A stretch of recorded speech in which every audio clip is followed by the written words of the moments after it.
Assalamualaikum warahmatullahi wabarakatuh.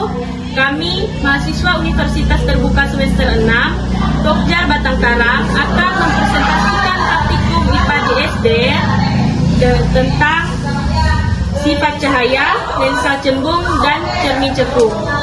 Di sini kami akan memperkenalkan kelompok. Yang pertama, saya Husnul Hatimah dengan NIM 858100809. Saya Fazul Aditya dengan NIM 858104687. Saya Febriani dengan NIM 858106405. Dan saya Jona Dewi Haryadi 858106358. Berikut videonya. Praktikum IPA di SD, Modul 7, Optik, KP1 Sifat Cahaya. Judul praktikum, Pemantulan Cahaya. Apa itu optik? Optik adalah ilmu yang mempelajari sifat-sifat yang berkaitan dengan cahaya. Tujuan percobaan: pertama, menjelaskan sifat-sifat cahaya. Kedua, menjelaskan sifat-sifat bayangan yang dihasilkan oleh cermin. Ketiga, menjelaskan sifat-sifat bayangan yang dihasilkan oleh lensa. Keempat, menentukan fokus cermin cekung. Kelima, menentukan fokus lensa cembung. Alat dan bahan: pertama, cermin datar. Kedua, cermin cembung. Ketiga, cermin cekung. Keempat, wiji. Kelima, busur derajat. Keenam, kertas putih.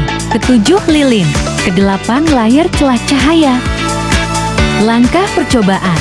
Yang pertama, pemantulan cahaya pada cermin. Susunlah lampu senter dan celah cahaya di depan cermin.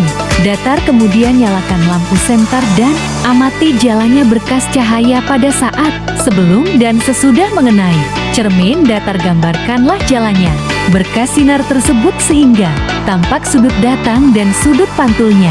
Kemudian ukurlah besar sudut datang dan sudut pantulnya menggunakan busur derajat. Hasil menunjukkan besar sudut yang dihasilkan adalah 30 derajat. Jadi dapat disimpulkan sudut datang sama dengan sudut pantul sesuai dengan hukum pemantulan. Selanjutnya, letakkan dan nyalakan sebuah lilin di depan cermin datang dan amati bayangannya. Catatlah sifat-sifat bayangan yang dibentuk oleh cermin datar tersebut. Hasil pada bayangan cermin datar bersifat tegak dan sama besar dengan bendanya. Selanjutnya, pemantulan cahaya pada cermin cembung. Susunlah alat seperti susunan alat seperti berikut. Nyalakan lilin dan amati jalan berkas cahaya pada saat, sebelum, dan sesudah mengenai cermin cembung. Gambarkanlah jalannya berkas sinar.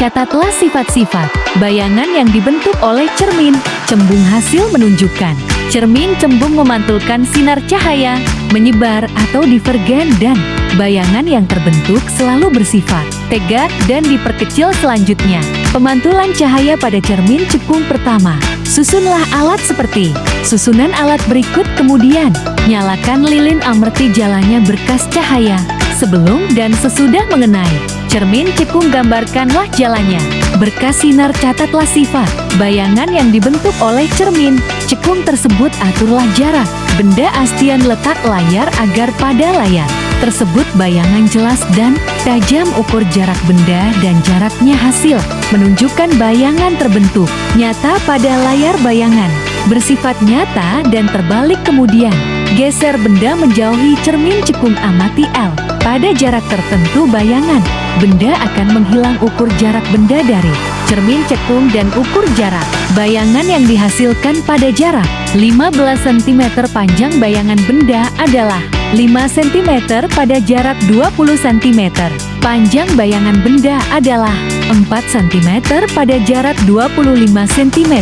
Panjang bayangan benda adalah 3 cm. Hasil menunjukkan semakin jauh benda dari cermin cekung, maka akan semakin kecil bayangan yang dihasilkan. Dengan kata lain, jarak benda tersebut sama dengan jarak fokus cermin cekung. Ketika bayangan menghilang berarti bayangan berada jauh dari titik fokus cermin cekung. Hasil pengamatan percobaan optik. Pertama, pemantulan cahaya pada cermin datar. Saat berkas cahaya dari lampu senter diarahkan ke cermin datar, sudut datang yang diukur adalah 30 derajat dan sudut pantulnya juga 30 derajat. Hal ini menunjukkan bahwa sudut datang sama dengan sudut pantul. Sesuai dengan hukum pemantulan cahaya, ketika sebuah lilin diletakkan di depan cermin datar, bayangan yang terbentuk bersifat maya, tegak, dan sama besar dengan bendanya. Kedua, pemantulan cahaya pada cermin cembung. Setelah lilin dinyalakan di depan cermin cembung, terlihat bahwa berkas cahaya dipantulkan secara menyebar atau divergan. Bayangan yang terbentuk selalu bersifat maya, tegak, dan lebih kecil dari benda aslinya. Ketiga, pemantulan cahaya pada cermin cekung. Pada percobaan dengan cermin cekung, saat lilin dinyalakan dan jarak benda diatur, bayangan yang jatuh pada layar bersifat nyata dan terbalik. Ketika benda digeser menjauhi cermin cekung, ukuran bayangan yang terbentuk semakin mengecil. Pada jarak benda 15 cm, panjang bayangan yang terukur adalah 5 cm. Pada jarak 20 cm, panjang bayangan menjadi 4 cm. Dan pada jarak 25 cm, panjang bayangan menjadi 3 cm. Pada jarak tertentu, bayangan benda menghilang.